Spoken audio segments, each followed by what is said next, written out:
You wake up tired. You check your phone before your feet touch the floor. You rush through breakfast, sit in traffic, and clock in by 9. By the time you collapse into bed, you've been busy for 16 hours straight. This is what you assume survival has always looked like. Grinding, scraping by, working every waking hour just to stay alive. But the real answer is far stranger. For most of human history, your ancestors worked less than you do right now. Not a little less. Dramatically less. And what they did with the rest of their time will change how you think about your entire day. Let's start with the assumption baked into your head. You picture a caveman? He's exhausted. He's hunting from dawn until dusk, dodging predators, starving through winters, clawing out one more day of survival. Hollywood built this image. Textbooks reinforced it. It feels obvious.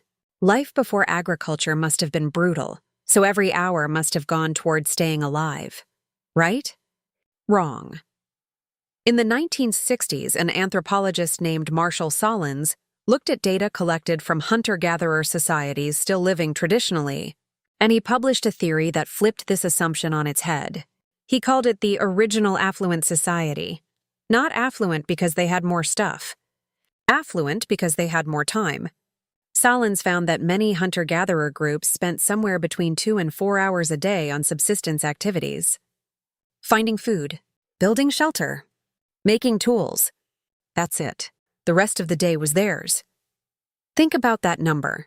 2 to 4 hours. You probably spend more time than that just commuting and answering emails.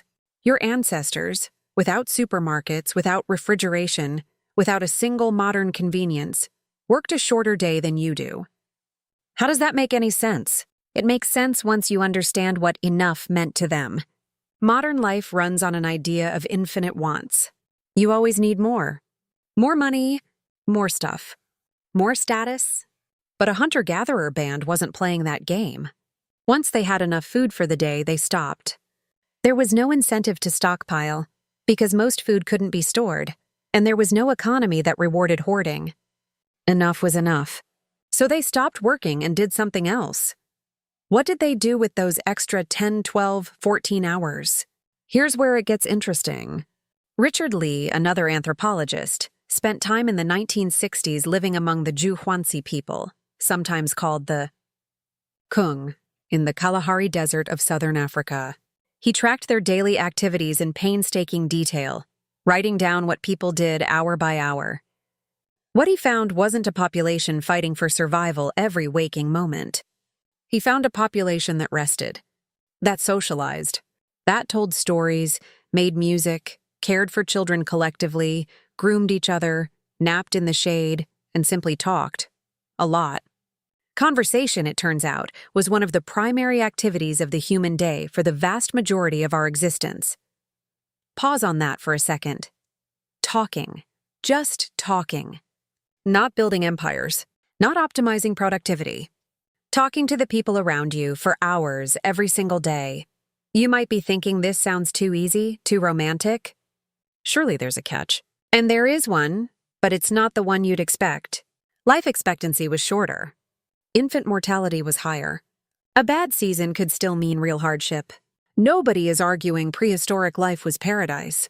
But the specific myth this reframes is the one about constant labor. The evidence says otherwise. The daily grind, the 8 to 5, the 60-hour work week. None of that reflects how humans spent most of their existence. It reflects something much newer. So when did work take over? The shift happened with agriculture, roughly 10 to 12,000 years ago.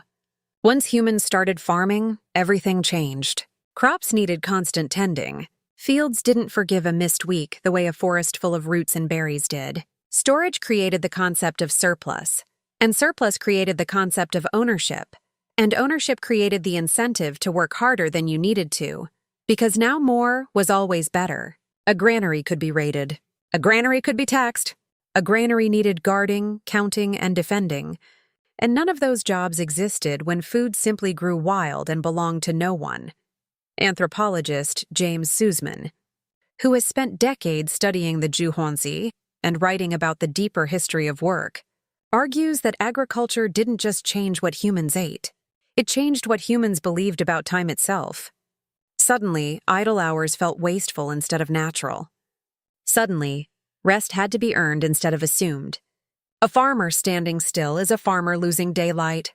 A forager standing still is just a person, resting, exactly as intended. Here's the twist that should genuinely unsettle you. The Industrial Revolution didn't invent hard work. It just made it universal, permanent, and detached from any natural rhythm. Before factories, even farmers had seasons. Winter meant slower days, mended tools, long nights by the fire. But factories didn't care about seasons. A machine doesn't get tired in December. So the humans running the machines were expected not to get tired either. Shifts stretched to 12, 14, 16 hours. Entire families, including children, worked those hours to keep pace with equipment that never needed to rest. Your body still runs on a hunter-gatherer's internal clock, a clock built for a few hours of effort, followed by long stretches of rest, conversation, and low-intensity movement. But your calendar runs on a factory schedule invented a few hundred years ago. 2 clocks, wildly out of sync, both trying to run your one body. Now think about your own week. You tell yourself you're too busy for lunch with a friend, too busy for a walk with no destination, too busy to sit with your family and just talk, with no screen glowing in the middle of the table. But your ancestors, who had none of your tools, none of your medicine, none of your safety nets, made time for exactly those things every single day. They weren't lazy. They understood something you've been trained to forget, that a full life needs long stretches of nothing in particular. There's a reason campfire conversations still feel different from a text thread. There's a reason a slow dinner with people you love feels more nourishing than a fast one eaten alone at your desk. Your brain was built by tens of thousands of generations who spent their afternoons exactly like that. Unhurried, connected, present. That wiring didn't disappear. It's still in there, waiting for a schedule that actually uses it. Consider something else Lee documented among the Zhu Huanxi, the sheer amount of time spent on what looks, from the outside, like nothing at all. Grooming each other's hair, fixing arrows that didn't strictly need fixing yet, telling the same stories the group had heard 100 times before, and laughing at the same parts anyway. None of it produced anything you could measure or sell. All of it produced something you can feel but rarely name: belonging. A sense that you are known, that your presence matters to the people beside you, that tomorrow doesn't require anything from you except showing up. This wasn't unique to one region either. Similar patterns showed up wherever anthropologists looked closely at foraging societies still living outside industrial economies, among groups in the Amazon, in parts of Southeast Asia, across the Arctic. The details differed. The climate differed. The food differed. But the underlying shape of the day kept repeating. Work enough to cover today, then stop, then gather. It wasn't one culture's accident. It looks like a pattern built into the species itself, a default setting humans kept landing on again and again whenever farming and factories weren't forcing something else. You've probably felt a flicker of that feeling before.